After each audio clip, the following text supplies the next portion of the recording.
Hello guys, welcome back to your channel. எப்படி இருக்கீங்க? எல்லாம் நல்லா இருக்கீங்கன்னு நினைக்கிறேன். இந்த வீடியோவில் நம்ம என்ன பார்க்க போகிறோம் அப்படின்னா, இந்த ஆப்ஸ் எல்லாம் இப்போ குட்டி குட்டியாக இருக்குல்ல, இந்த ஆப் சைஸை இதோட பெருசாக்க முடியும். அதை எப்படி அப்படிங்கிறத இந்த வீடியோவில் பார்க்கலாம். செட்டிங்ஸ் ஓப்பன் பண்ணிக்கோங்க.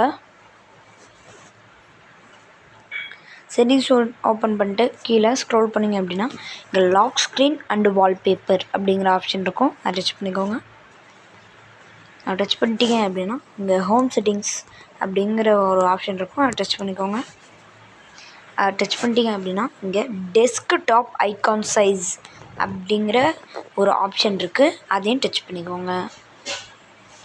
டச் பண்ணிட்டீங்க அப்படின்னா இங்கே நார்மல் அப்படிங்கிற ஒரு இதில் நம்ம ஆப் சைஸ்லாம் வச்சுருக்கோம்.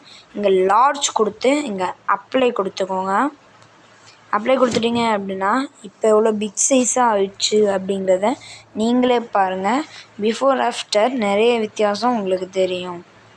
திருப்பி அதே ஸ்டெப்பை நீங்கள் யூஸ் பண்ணி ஹோம் செட்டிங்ஸுக்கு போய் லார்ஜ்லேருந்து ஸ்மால் கொடுத்தீங்க அப்படின்னா எவ்வளோ சின்னதாகிடுச்சு அப்படிங்கிறத நீங்களும் பாருங்கள். இதுலேயும் பிஃபோர் ஆஃப்டர் டிஃப்ரென்ஸ் உங்களுக்கே தெரியும். இல்லை எனக்கு இது எதுவுமே பிடிக்கல அப்படின்னிங்கன்னா நீங்கள் நார்மலாகவே வச்சுக்கலாம். நார்மலாக இருக்கிறதும் நல்லா தான் கைஸ் இருக்கும். இருந்தாலும் எனக்கு இப்படியே வச்சு பழகி போனதுனால நான் இப்படியே வச்சுக்கிறேன். Thank you guys. இந்த வீடியோ உங்களுக்கு பிடிச்சி அப்படின்னா லைக் பண்ணுங்கள். இந்த வீடியோ உங்களுக்கு யூஸ்ஃபுல்லாக இருந்தது அப்படின்னா சப்ஸ்கிரைப் பண்ணுங்கள். Bye bye, take care.